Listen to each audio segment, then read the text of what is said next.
Well, I might start us off. I would love for us to go around and just introduce ourselves briefly and share where we're coming from and what that's like. So I'm Naomi Slip. I'm the Douglas and Cynthia Crocker Endowed Chair for Chief Curator and Director of Museum Learning at the New Bedford Whaling Museum in New Bedford, Massachusetts.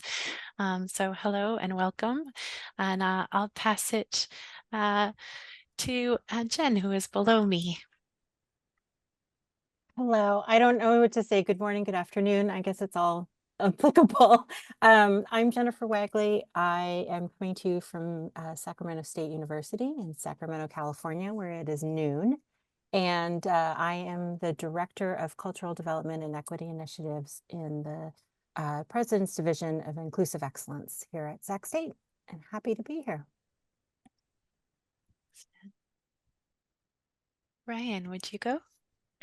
Yeah, hi, I'm Ryan Tucker-Jones. I'm the Anne Swindells Professor of Global Environmental History at the University of Oregon here in Eugene. Delight to be virtually back in New Bedford. Thank you. Imelda, would you mind sharing?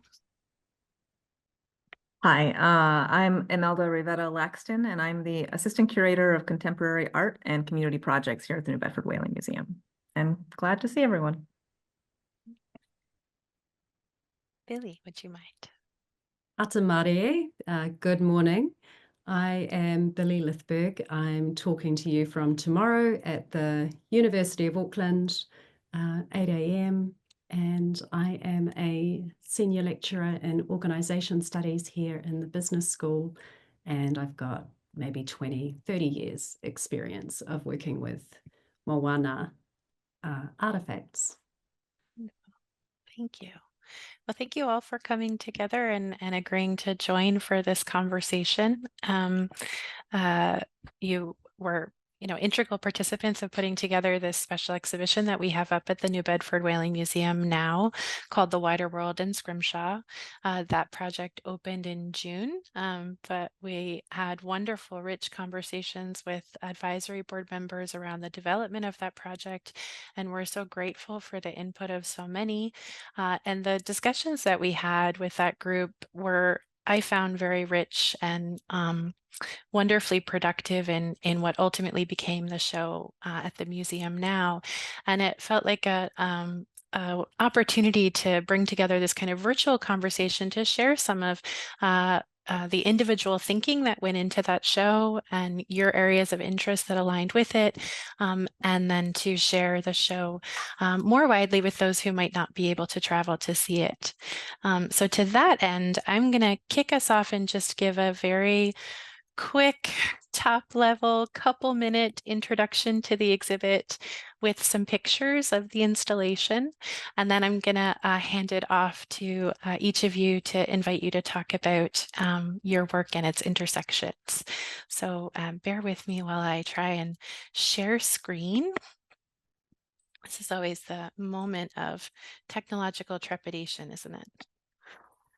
Oh, here we go. Okay. So,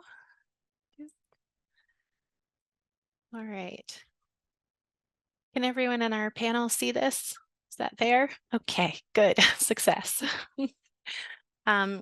So as mentioned, the Wider World Scrimshaw opened on June 14th. This is one image of the opening events, and here you can see one of the other members of the museum team, Marina Wills, that left, and Cora Ann Lafiki Twis, who Imelda worked on for a commission in the gallery, heading into the exhibit space from our public entrance or lobby area.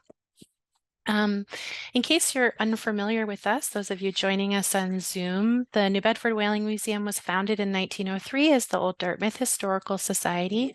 The campus stretches across 10 buildings and one city block. The collection numbers about 1 million items. We have 18 galleries. We rotate shows throughout some of those galleries. We have close to 100,000 visitors a year. And here you can see downtown New Bedford with cobblestone streets, our campus there in the middle of that picture with the cupola at the top, and then the New Bedford Harbor and the opening out into Buzzards Bay. So just to situate folks about where we are.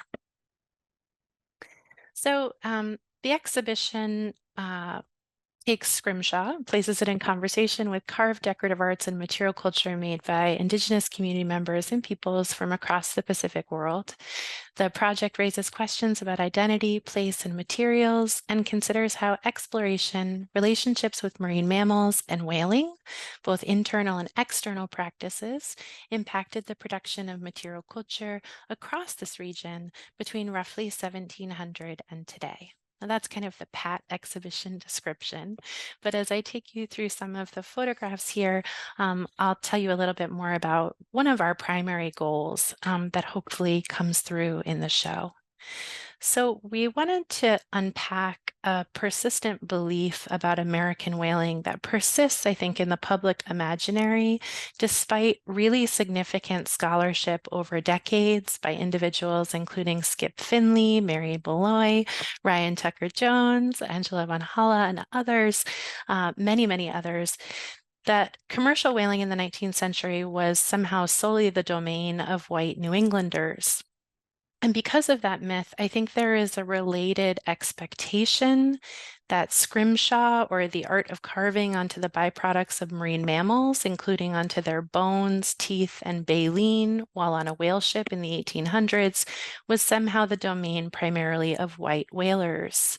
And as many have shown, however, whaling was extraordinarily diverse, and the crews on whale ships included Native individuals, people of color, folks from a variety of background and ethnicities, as well as those that joined up in different ports of call, from Cabo Verde to the Azores to St. Helena and Brazil to the Pacific Islands, including Hawaii, Aotearoa, Fiji, Samoa, Tonga, and the Pacific Northwest, the coast of what is today Alaska, all the way into the Arctic to places like Utqiagvik.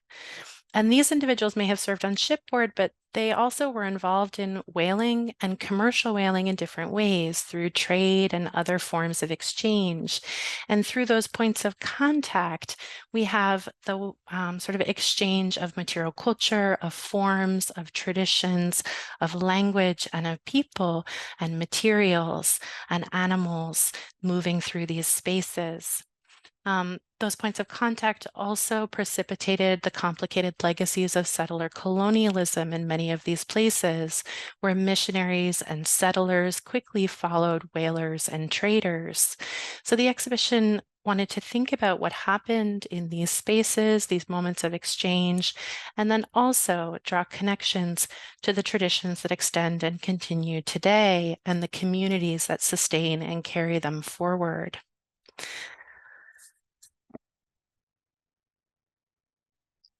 As I take you through these images, you're seeing views of the installation, the items and belongings, people in these spaces, hopefully getting a sense of the scale and the layout of the exhibition. Many of these items are intimate.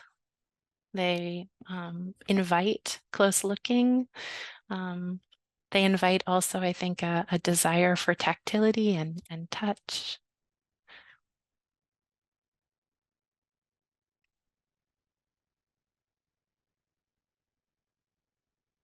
The case that you see in the slide here was a case focused on material itself, on animal and organic body and material. And there's a panel on the other side that you can't see that is a touch rail with baleen, abalone, whale's tooth, coconut, inviting people to touch and feel.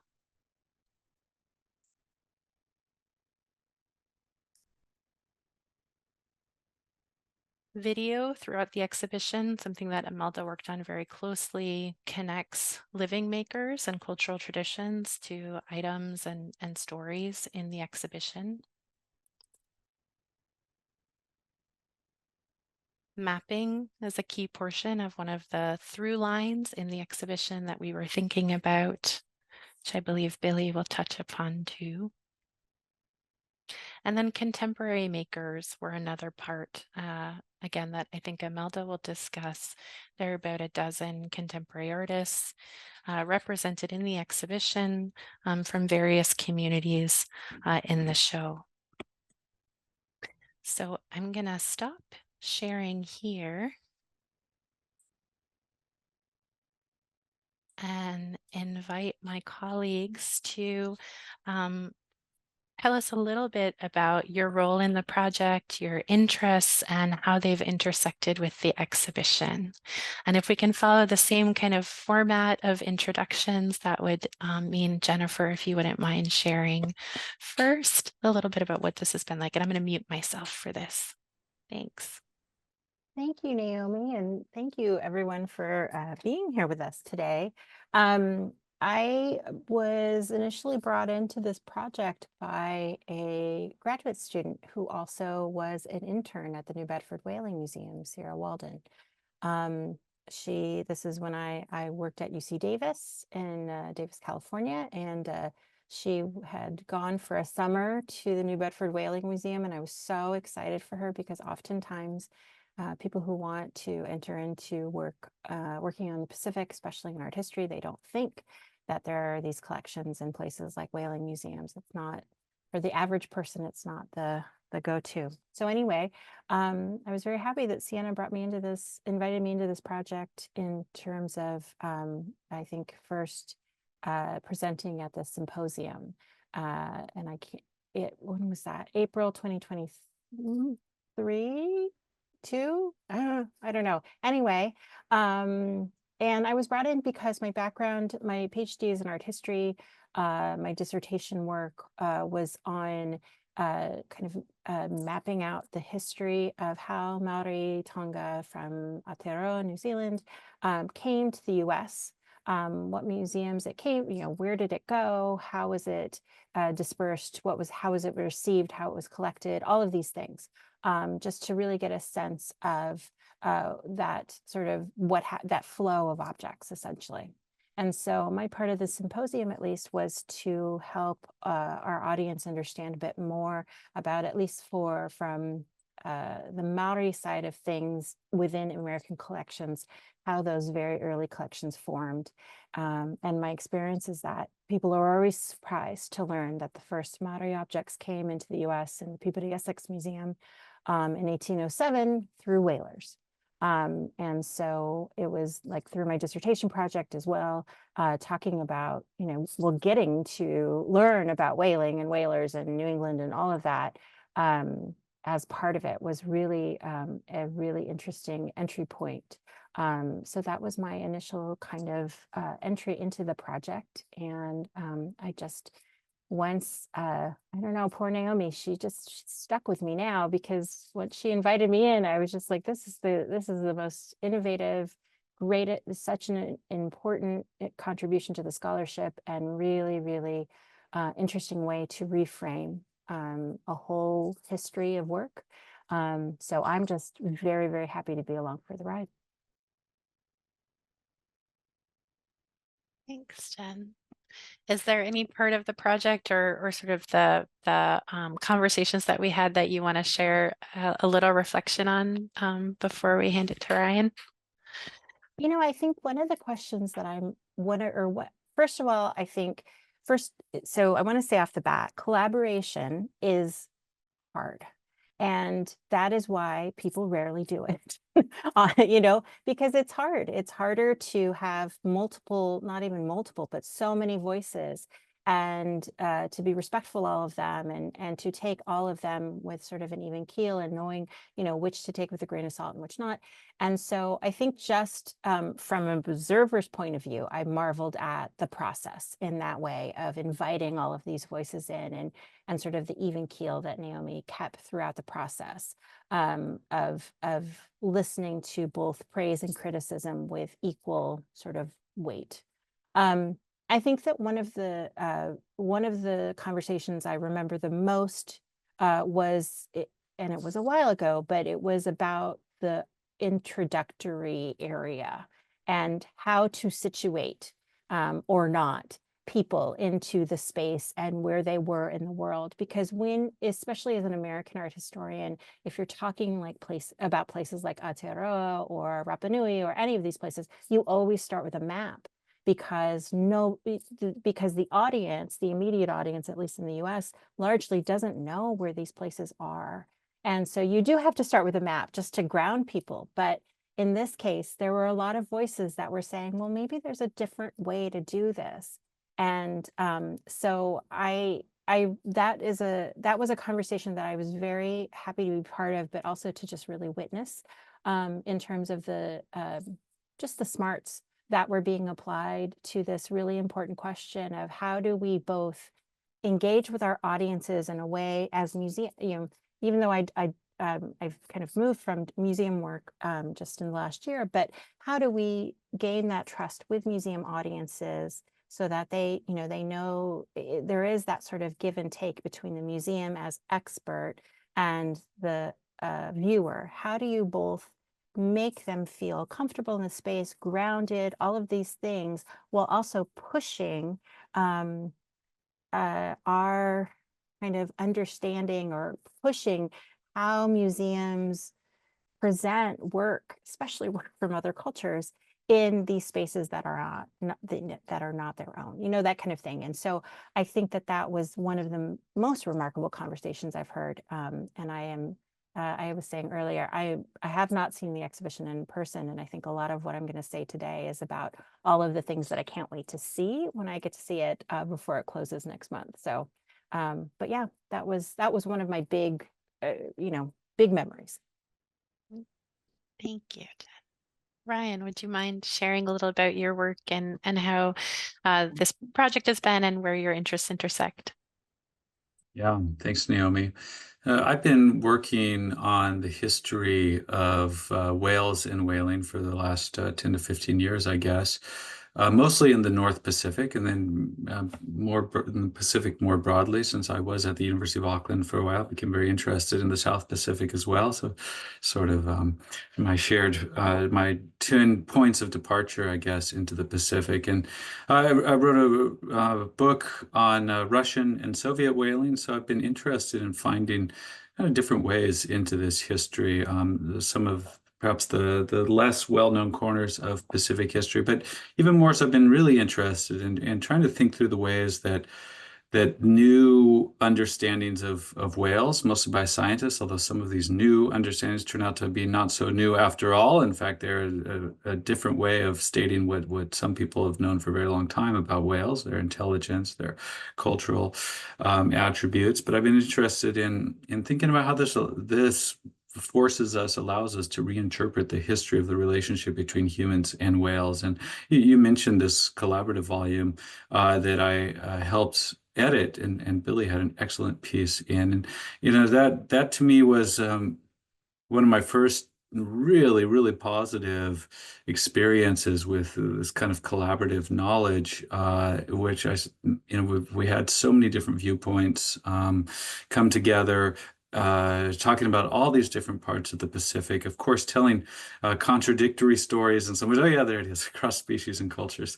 Telling contradictory stories. There's a host of different viewpoints, of course, and yet I think the volume also shows that there are ways in which there was a deep reservoir of shared, often traumatic, but shared experience throughout the Pacific, centered around relationships with whales. And so in some sense, there was a kind of positive history to come out of that. So I've been really interested in two things, just to think about the materiality of course, this exhibit centers on pieces of dead whales for the most part, and other marine mammals. What does that mean? How do we deal with that kind of material? It tells us a lot about humans. It also tells us about the animals there as well. And then it's been really wonderful for me to see people in the museum world and the art history world conceptualize this history in such exciting ways. Ways that I have no capacity to do. A totally foreign field for me. But I had the opportunity to visit the exhibit last month, I guess, and I was just blown away, by the work that everyone had done, taking the dry text that I'm used to working with, and just really opening up this world for visitors, but also scholars like myself who've been immersed in it for a long time. Thank you, Ryan. Imelda, would you share a little bit about your role and experience here and the project and where you're work has been. Sure. It was, I'm glad, and I think everyone will echo this, it was such a wonderful experience to be part of a collaboration that was this big, and that we did have so many different perspectives, which I think was, as you said, as we've echoed, was a goal from the outset, was that we're coming into this as not the experts, as wanting to have different voices who are part of the interpretation and to help and tell the different stories and connections that communities have, not only with carving traditions, but with whales in every aspect of life, and other marine mammals and water and the ocean. And I think my focus was on primarily living artists, and we talked a lot about continuity and how that was kind of an underlying theme that we wanted in the exhibition, and for people to take away when they left, that they understood that what they saw was part of a continual cycle of life, that there were people in communities today doing similar things, maybe with contemporary changes or with different outlooks, but that all of these types of kind of artful works and heritage, this is all something that was still happening and that you could see today, and that it was important to include that voice, and that you didn't leave only thinking about things that had been made in the past or things that were community belongings, but you thought about futures of communities or what people were doing today, that you're introduced to community members. And so it was nice, the different kinds of voices that we brought in, which were not only artists, but different sorts of culture bearers and scholars from different communities and academics, and that I think every single one of the people we included in this project understood that there were different ways of knowing and different ways of sharing knowledge, and that this was part of what we were going to talk about in this exhibit, what we wanted people to also take away, and that the wonderful Scrimshaw collection that we do have, that there has been a lot of research and writing and kind of real deep thinking about that, and just understanding how this is one small part of a much larger kind of global, some sort of cultural kind of tradition. And so aside from, it was wonderful that we were able to connect with, like you said, Cora Allen Lafayette-Twist, who is a wonderful artist, but who also is taken up, she's a contemporary practitioner of making hiapo, which is the tapa cloth. And that I knew of her work, and when I first started on this project here at the museum, that we had a hiapo, and that we had, and that she was also working on that. It seemed wonderful if we could actually get in touch with her and get her to be involved in the project. And she was from the start, she was very excited about the idea that we were doing this, but also, perplexed, because she said, why is this in New Bedford? Why, where, how did this happen? Which is part of the story that we're telling, right? Why is this here? And what does it signify? And specifically that tapa, and that was in the last frame you shared in your PowerPoint right there, which is was one of those items that we wanted to highlight, that really spoke to cultural encounter and this exchange, and it showed in that it was something made by a Native community in Niue, but that it showed a Western ship, and this is the 1880s.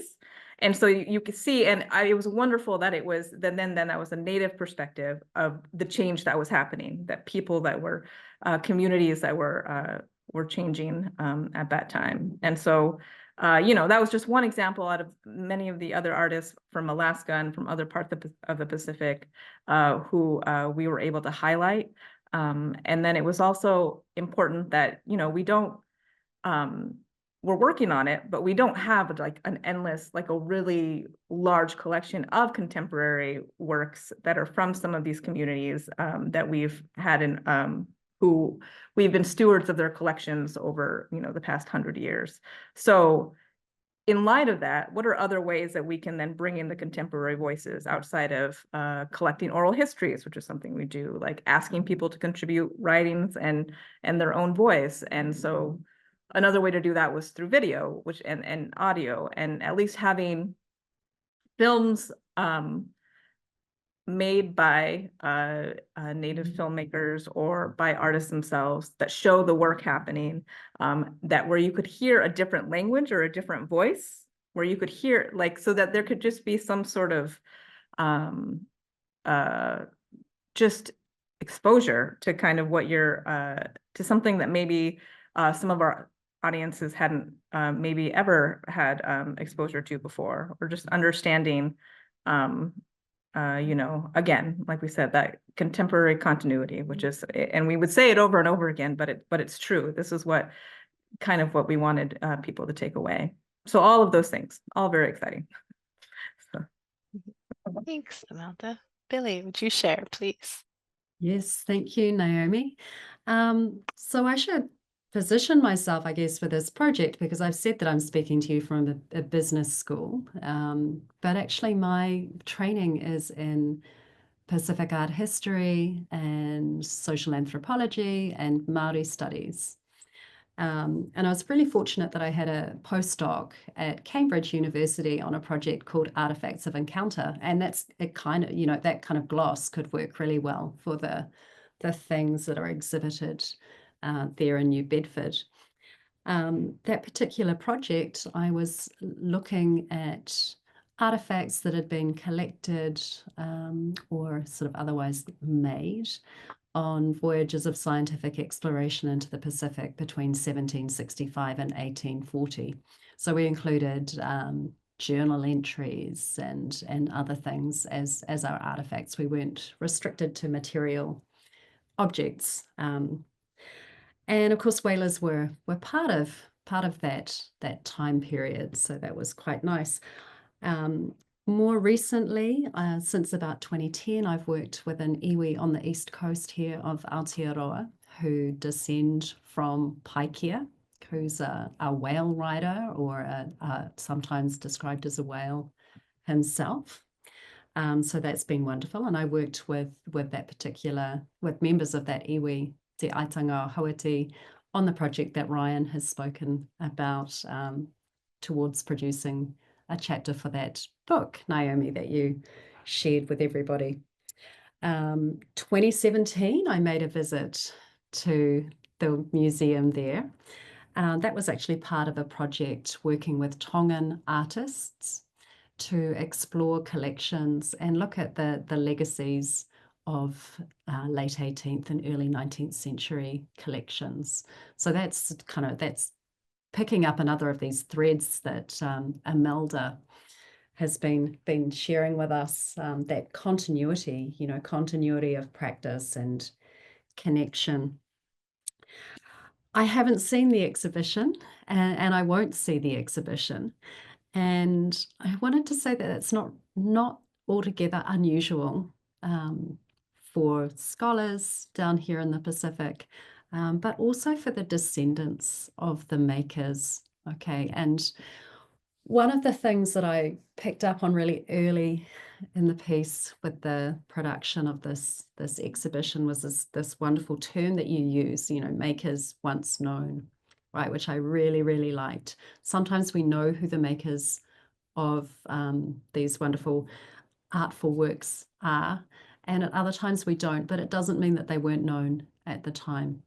So that was a really immediate takeaway for me, was some of the language that you were using to talk about the collections, which I thought was extraordinary and has now started to, you know, inflect my own writing.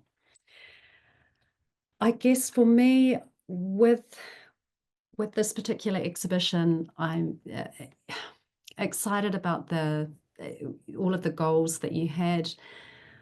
most particularly this kind of destabilizing of assumptions. And I'll probably pick up on that when we talk about some of the things that we might have worked with toward the exhibition itself. Yeah. Thank you, Billy. Do you want to pick up that thread, and then maybe we'll circle in the other direction and have each of you reflect on that and end with Jen? Does that sound good? And I'm happy to pull slides back up if that helps people in this next sort of part of the conversation. But if you'd like to talk about a belonging or an item or a theme from the exhibition, something that has sparked your thinking in different directions, it'd be great to hear about that. Lovely. Yeah, thank you very much for the opportunity to start. Okay, so I'm going to position myself again. I'm coming to you from tomorrow. Your tomorrow has dawned for me already, and I'm coming to you from Tamaki Makaurau, Auckland, Aotearoa, and roughly the narrowest part of Aotearoa. I've got harbour on either side of me. And at its narrowest point, there's about a mile between these two harbours, the Waitemata that I can see out my window, which means sparkling obsidian waters, and the Manukau, which is sort of behind me. And that name recalls these masses of migratory birds. So I come to you from a really watery place already. We live with the tides here. Something that I do often if I'm speaking overseas is I put up a map of Aotearoa. Sometimes people haven't seen a map of Aotearoa before. Often they have, and they've got an idea of what that looks like. And what I do is I put my map up upside down, because in a Māori worldview, that is Aotearoa. All right, what we call the North Island is a fish that the great ancestor Maui hauled out of the ocean, and the South Island is his waka. So if we flip those, we have the big waka at the top and the fish at the bottom. It means that I live down near the base of the tail of this fish. And that does something really immediate for people that I'm talking to, because it completely destabilizes their sense of what they might think they know about Aotearoa. And I really loved that in this exhibition, this suggestion of using the Spillhouse projection, which projects the world with the oceans at the center and shows that connectivity of all of the world's oceans sort of bordered by land. I thought that did an extraordinary job of destabilizing assumptions and pointing to that incredible connectivity of the world's waterways. And I saw it, we're maybe like 2 or 3 slides in, Naomi, that we've also got that beautiful stick chart from the Marshall Islands, which again is another way of showing the world as people may know it, in this case, navigators, mapping not necessarily islands and atolls and their placement within the water, but actually the water itself and the flows and swells of known currents, and wave formations that would help guide navigators when they were out in this really blue water, exploratory kind of sailing. So those were the things that I wanted to pick up on. I did write about 3 of the objects for the exhibition and put a little essay in about the connections between people and whales. But I really wanted to land on that sense of where you are when you come into that space, and what that might open up for people as they come through and look at the various other parts of the exhibition. Wonderful. Thank you, Billy. Here, let me pull up the PowerPoint for people just to show that image that was being described. This is the entry to the exhibition. You see the spillhouse projection slightly shifted here, but in that center wall, Antarctica to the left, that sort of island form for situating people. And then to the right, this first sort of group of items with the Marshall Islands chart above, a paddle from the Austral Islands, and 2 busks beneath it. So this sort of centering space. I am noting a question in the chat. I think we'll come back to that in a minute. Thank you, Deirdre, for that. Anyone can feel free to drop questions into the chat. I'll kind of keep my eyes on them. And we will have time for some questions as well, open questions at the end here. I might leave this image up and just invite Imelda to pick up the thread next to talk about maybe in more detail a couple of the collaborations, perhaps our entry item here, if I could encourage one. And then if you want me to move around to images or stop the show and share, I'm happy to do that, but I'll hand it off now. Great, sure. Yeah, well, it's great landed there because that was one of the items I was gonna mention was that we're starting from a place where we we live and work in someone else's home and the home of Wampanoag tribes, many of whom Mashpee, Quina tribes, and we thought it was important that that be a part of the setting the stage of understanding where a lot of these whalers are coming out of or what this land was like. And many of these Wampanoag whalers who were on these on shipboard and many other Native community members as well. And so we had asked Jonathan James Perry and also his mother, Patricia, both whom work in different mediums and are from they're Quina Wampanoag. We asked them to contribute something after learning a little bit more about the exhibit and what they would want to share.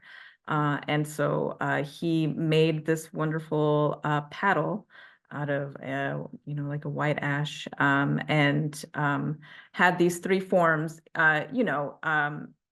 It's beautiful, and he works on a lot of projects around kind of revitalizing or continuing to share knowledge around making canoes and about kind of maritime heritage of local Native communities here. And so, he noted in his kind of statement about his piece that's also included in the catalog that, you couldn't actually use that canoe. It is more symbolic, of course, but that the 3 figures at the bottom are past, present, and future kind of members of the community, like, and understanding this kind of, again, that continuity in life and in the traditions that in his world, in his family. And it was nice that we could start there and then start with a Scrimshaw piece, a pin that his mother had made in the either 70s or 80s. And that was paired with photographs of whaler ships that set out from here and photographs of these whalers either in the Arctic or in the Pacific. And then also a photograph of famous Quina Wampanoag, correct? Right? Whaleman. There you go. There's a little kind of that case right there. So that was wonderful. And something that it's hard to show, but that I think I was excited that we were able to include was something we invited. There were 5 artists of all sorts from Alaskan Native tribes communities that we invited us, and they were supported by the Siri Foundation. And one of those folks was Ishmael Hope, who is Inupiaq and Tlingit. And he is, I would say, a scholar of sorts in in Tlingit language. And so he really wanted to include, and he is a poet, he is a writer, he's also an artist of many sorts. He wanted to include a story both in English and in Tlingit, like as it is written, and then share it also. We could record him talking about this, saying this, and it was just really beautiful to see it in the catalog, and it wasn't included in the exhibition, but you could get to it in the exhibition to listen to him speak. And we talked a lot about language and how to integrate, there's so many, how many communities did we say are included in this exhibition? Like that many different languages, like in this one exhibition, without it being too confusing, with like people leaving with understanding just the wide variety of people and languages. And I think, there was a lot of back and forth, wonderful back and forth with the advisory groups about what that would look like, how you include that in interpretation, and how a lot of times it's personal, and how that changes from person to person, and how I got to say, I think we took solace in the idea that people said, you're not always going to get it right, or it's not going to be, or it's a moving target, and that it's going to change, and that you start by having this conversation and trying and including something, and inviting that, again, the collaboration or the input for people about just what things are called, or what you like, or their personal connection. So I'm glad, all that to say, I'm glad that we were able to include Ishmael Hope's poem in different languages. Thanks for that, Imelda.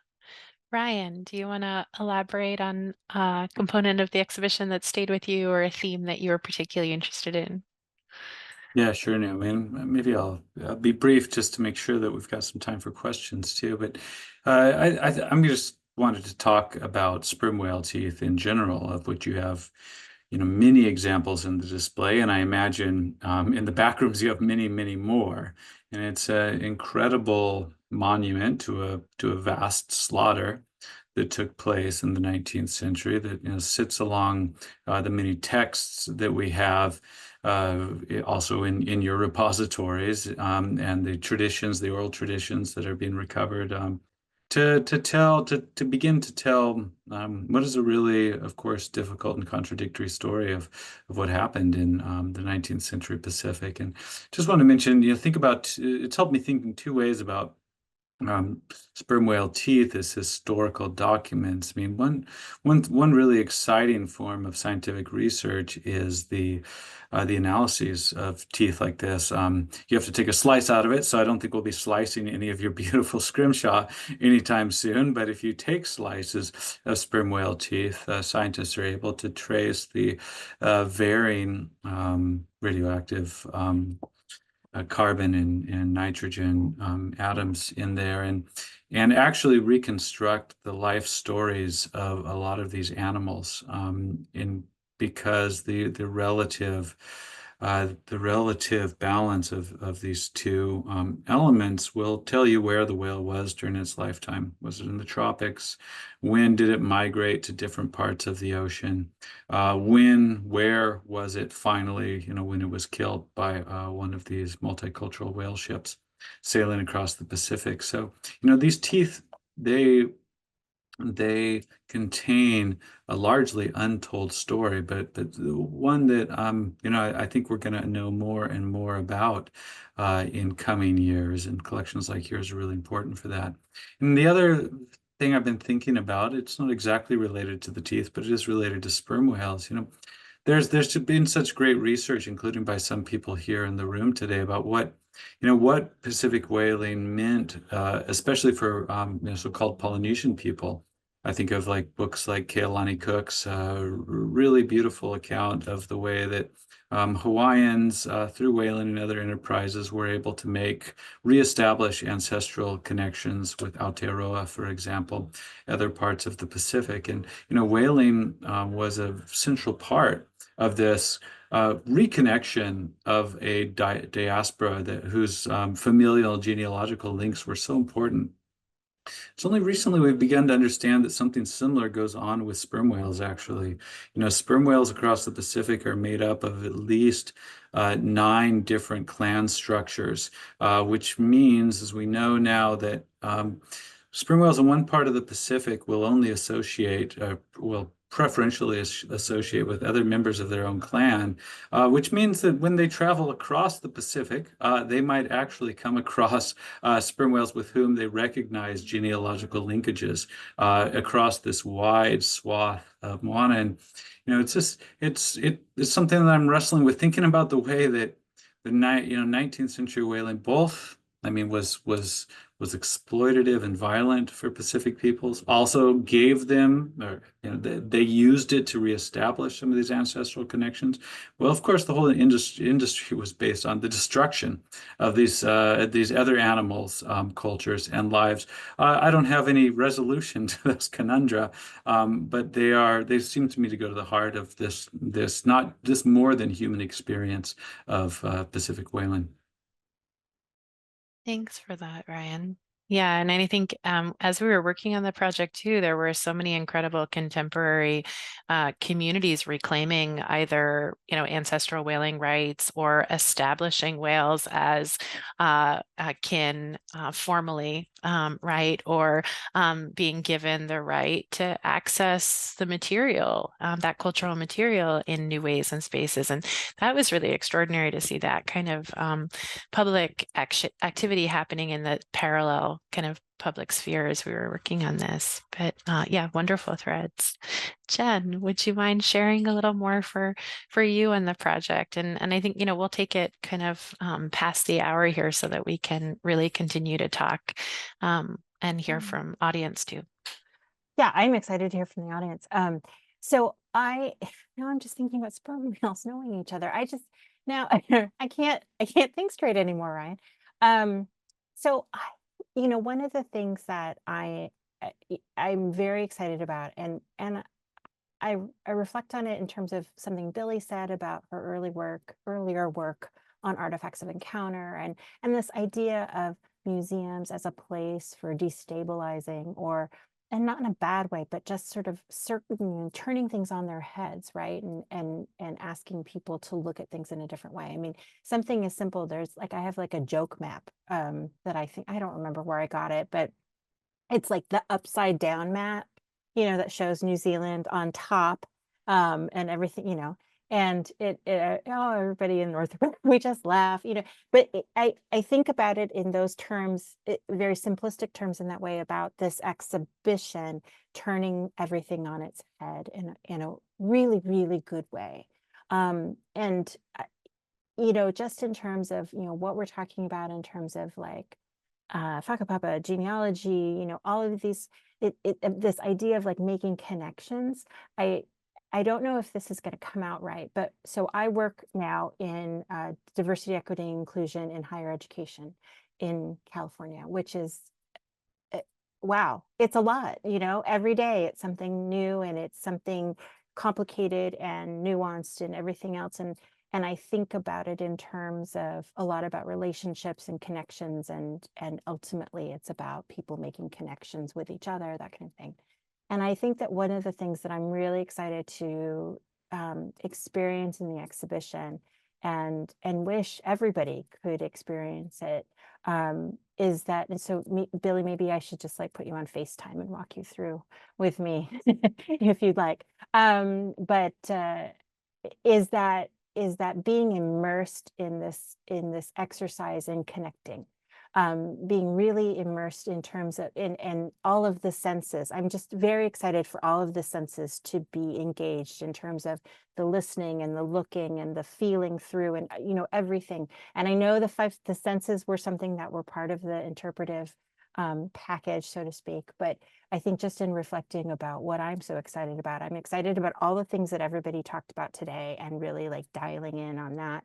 But really, I'm excited about that, just being immersed in this wonderful exercise of connecting. As maybe simplistic as it sounds, I think it's I've said this to Naomi over and over again, but, and to, you know, and everybody at New Bedford, you're all doing, it's amazing what you're doing with this show. It's an amazing feat. And I'm just really grateful for you all to do that, and for the funders and everything else. It's just, it was a wise investment, I think. Thank you, Jen. Thanks for those thoughts and also kind words. They're much appreciated. I do know Ryan is going to have to peel off from us for obligations here in just a few minutes. I do, as you noted, funders want to acknowledge the support of the funders of this project, and then we can see if our attendees here have questions, or if Ryan has anything he wants to share before he has to leave us. But thank you very much to the Henry Luce Foundation and the Terra Foundation for American Art, to the CIRI Foundation, the Decorative Arts Trust, the Jessie Ball DuPont Fund, Furthermore, and the National Maritime Heritage Grant Program for supporting the exhibition and programs like this one. It's been really wonderful to bring this project together. Ryan, is there anything you'd like to share as sort of a concluding thought from you here before we see if our audience has questions? I'm happy to take questions if there are any. Okay, great. Let's open it up then. People can feel free to put questions into the question and answer, or just you should be able to let's see, raise a hand. I can looks like the phrasing here is I can allow you to, I can unmute people. So give a minute here if anyone, things have been raised for folks in the audience. Pressing questions.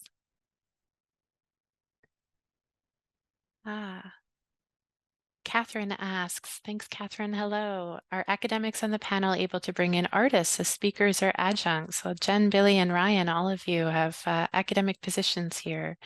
Who have you collaborated with, and where does art intersect with your work in the Academy?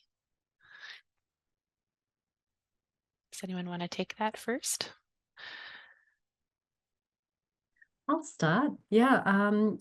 Projects that I've worked on since 2010, we've included artists as artist investigators. So multiple, there are many, many artists, and I've, we've all benefited greatly from that.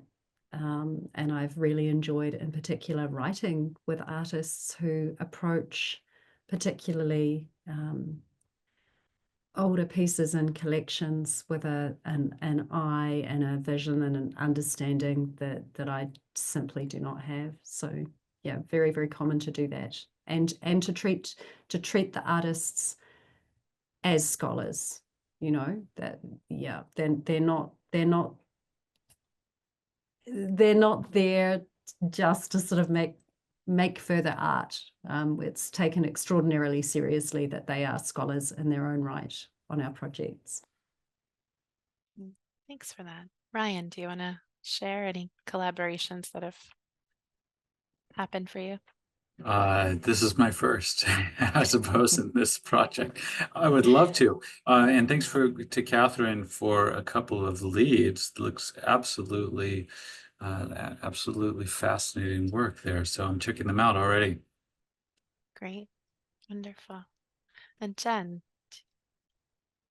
Well, I'm in a different kind of academic position, more stuff. But prior to being at Sacramento State, I was at the Minetti Shrem Museum at UC Davis for many years, and of course, worked with many, many contemporary artists in that regard. And they actually just that institution just received a major endowment fund, I guess, something like $30 million by Maria Minetti Shrem, who is an extraordinary philanthropist, to reinfuse UC Davis arts with artists and art. It's sort of a renaissance of times over there for them, just as a hot lead for any artists in the audience. But yeah, I think that my work here is a little different now, but of course, yeah, definitely. I sort of echo everything Billy was saying. Thank you. Are there other questions from here? Chris, I'm gonna open up here. I think you should, there we go. Hello. Hello, I'm speaking to you from the Great Lakes where we have no whales. Although I was recently out in California, not knowing that they were literally feeding on the anchovies right off of the roadside. I had no idea. And I've never seen a whale, though my sister used to work at the Academy of Sciences there. I have a question for you. I study history and by small objects, and we posed a question to the Inuit community about an object that we felt might be mislabeled, and in fact, we thought it was some sort of a stud, like a garment stud. Um, it and they actually defined that it was not Inuit but Alaskan because it had bow drilling on it. And the interesting part, which is what I'm asking about, is we have a burning question about the blue bead that's in it that probably made that trip over there to be installed in it, from probably a route through Russia.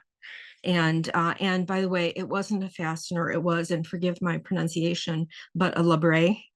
It was actually, yes, it was a stud, but it would have been a facial stud worn on either side of the mouth. And they were wonderful and generous sharing the information. They even showed a picture of it being worn in the 1880s, I believe, or 1890s. So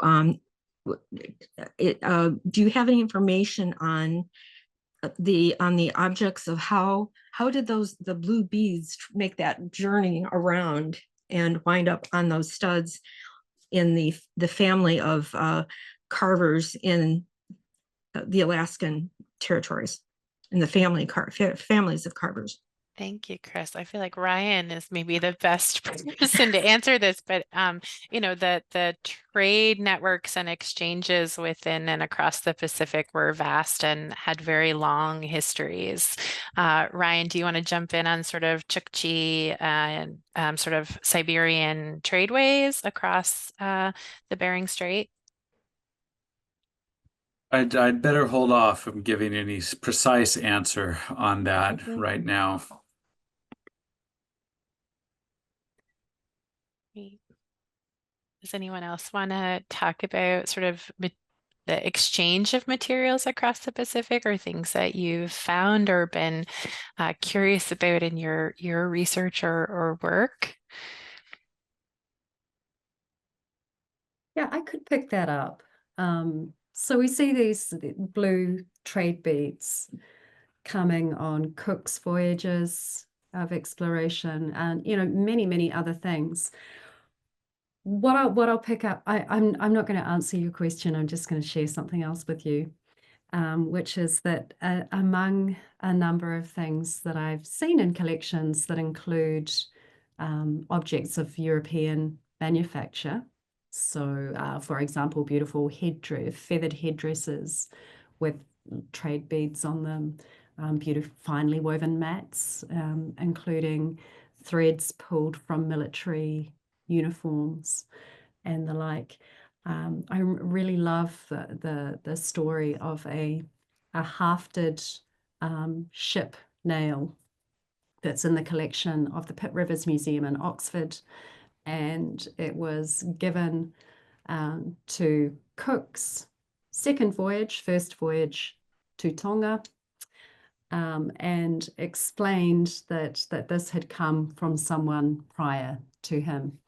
It had come from Tasman's voyage, sort of about a century earlier. And it had been preserved, it had been hafted so that it could be used as a carving tool, and it had been given back in the sense of, we know who you are. We've been waiting for you to come back. Here's something to take back with you that one of your predecessors left with us. Yeah. Thank you. Thank you for that. Does anyone else in the Zoom audience have a question they'd like to ask, or anything they want to add into the chat?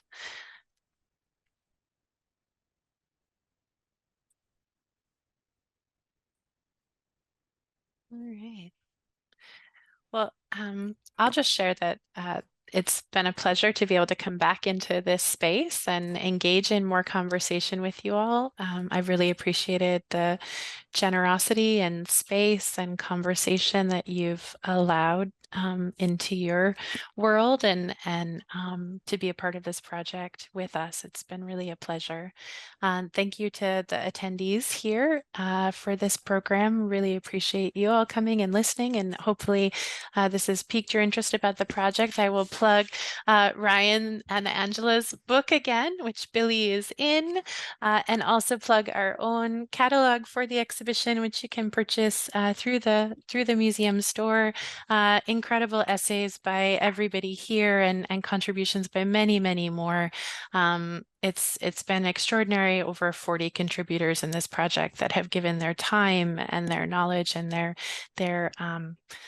joy and all of that to this. So once again, thank you everyone for joining, and thank you to Ryan, Jen, Billy, and Imelda for taking time out of your morning and out of your afternoon and evening to be here. Really appreciate it with everyone. So I do hope folks on Zoom will choose to join us for the next of these conversations. We have one more next week on the 29th, same time, different Zoom link. You will need to register separately if you want to attend that one.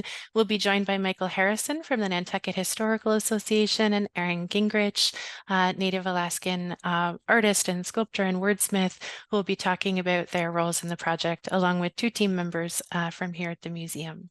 So take care, everyone. Please have wonderful days, and thank you all for joining us. Thank you. Okay. Bye.